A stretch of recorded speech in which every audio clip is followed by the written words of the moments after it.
In the winter of 1774, an unlikely act of defiance unfolded on the shores of a small, seemingly insignificant colony. Rhode Island, nestled among the vastness of the American colonies, was about to deliver a quiet but powerful blow to British authority. It wasn't the kind of rebellion that began with bold speeches or military leaders rallying the masses. No, this rebellion was born out of a single, audacious act, one that would set the stage for a revolution that would transform the world. The year was 1772, and tensions between the colonies and Britain had reached a boiling point. Across the American colonies, whispers of rebellion were growing louder, but it was Rhode Island, often overlooked in the grand narrative of American history, that would first take direct action.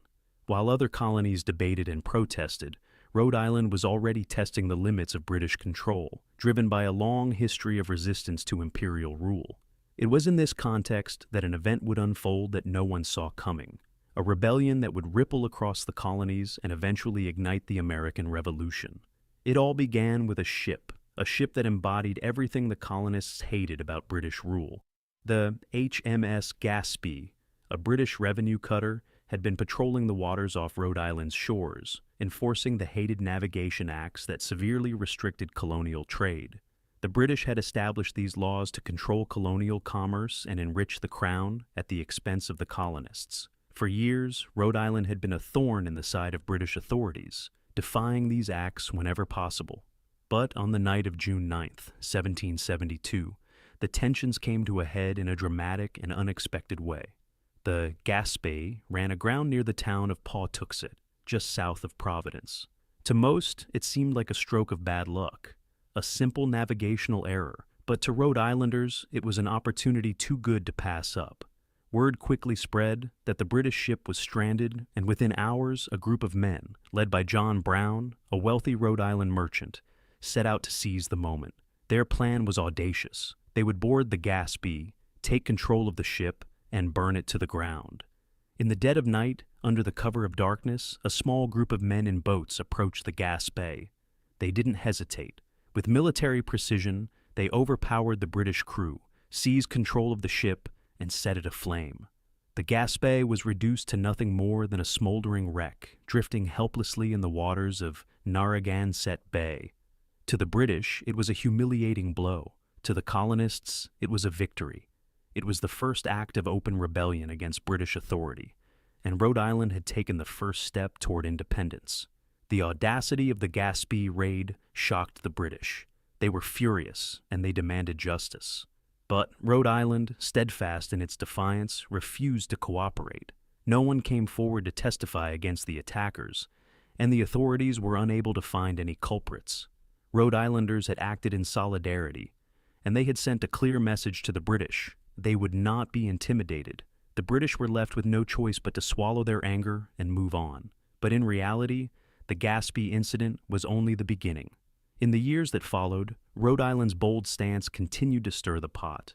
While other colonies were still debating the merits of rebellion, Rhode Island had already crossed the line.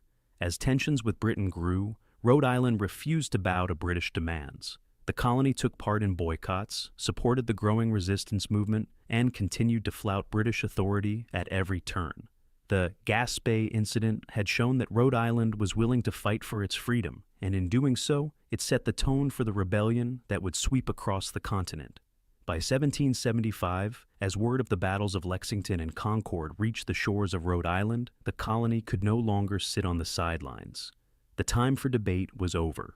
Rhode Island's citizens, inspired by the actions of their fellow colonists, began to organize militias and prepare for war. They were no longer just passive observers. They were active participants in the struggle for independence. Rhode Island was now contributing soldiers to the Continental Army, and its people were rallying behind the cause of revolution. But there was still one question hanging in the air. Would Rhode Island fully embrace the fight for independence, or would it remain a reluctant participant, unsure of what it meant to sever ties with Britain? In the months leading up to the Declaration of Independence, Rhode Island's leaders were faced with a difficult decision. The colony's General Assembly, cautious and hesitant, struggled with the idea of breaking away from Britain. The cost of revolution was high, and Rhode Island, being the smallest and most isolated of the colonies, feared. As the Second Continental Congress convened in Philadelphia in 1776 to vote on independence, Rhode Island was still unsure. The colony's delegates, fearful of British retaliation, were reluctant to sign the Declaration of Independence. They feared that Rhode Island, isolated as it was, would be left vulnerable to British attacks. While the rest of the colonies took the plunge, Rhode Island hesitated, caught between the desire for freedom and the fear of the unknown. But in a dramatic turn of events, Rhode Island's leaders took matters into their own hands. In May of 1776, the colony's General Assembly authorized the formation of a Committee of Safety, a group tasked with preparing the colony for war. This was Rhode Island's official commitment to the fight for independence. With this move, Rhode Island had crossed the Rubicon. The colony was no longer just an observer. It was now fully committed to the cause of independence. And just 2 months later, when the Declaration of Independence was officially adopted, Rhode Island was among the first colonies to ratify it. The Gaspee incident, once seen as a small, isolated act of rebellion, had proven to be the spark that ignited a larger fire. Rhode Island's refusal to bow to British authority had set the stage for a wider revolutionary movement, one that would eventually engulf all 13 colonies. It was Rhode Island, small and often forgotten, that had shown the first signs of open defiance, and it was this act that inspired others to follow suit. In the end, Rhode Island's early resistance laid the foundation for the broader movement that would culminate in the Declaration of Independence. What makes Rhode Island's role in the Revolution so fascinating is how often it is overlooked. The stories of Lexington and Concord, of George Washington's leadership, and of Thomas Jefferson's eloquent words often dominate the narrative. But without Rhode Island's daring early acts of resistance, the Revolution might have unfolded very differently. The Gaspee Raid, though not widely remembered, was a pivotal moment in the story of American independence. It was Rhode Island's bold, defiant stand against British tyranny that inspired others to take the plunge. Rhode Island's path to revolution was not easy. It was a journey filled with uncertainty and fear, a journey that required the colony to make difficult moral and political choices. But in many ways, Rhode Island's story mirrors that of the nation as a whole. The road to independence was not a straight line. It was a messy, complicated process, filled with doubt and hesitation. Yet Rhode Island, with its small size and fierce independence, showed that even the smallest act of defiance could set the stage for something much larger. One spark, one moment of courage, can change the course of history. By the time the war ended, Rhode Island's contributions to the Revolution had become undeniable. It sent soldiers to fight, provided vital supplies, and offered moral support to the cause.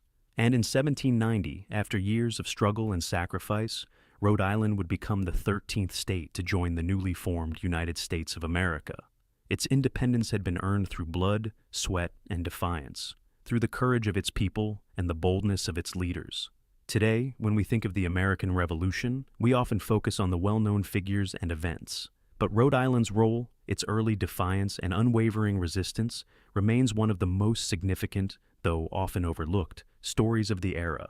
Without Rhode Island's bold actions, without its willingness to stand up to British tyranny long before the rest of the colonies followed suit, the Revolution may not have had the same momentum. Rhode Island's journey toward independence wasn't just about breaking free from British rule. It was about creating something new.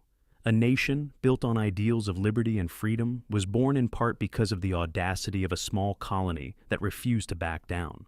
Rhode Island didn't just spark a revolution, it helped spark a nation, one defiant act at a time.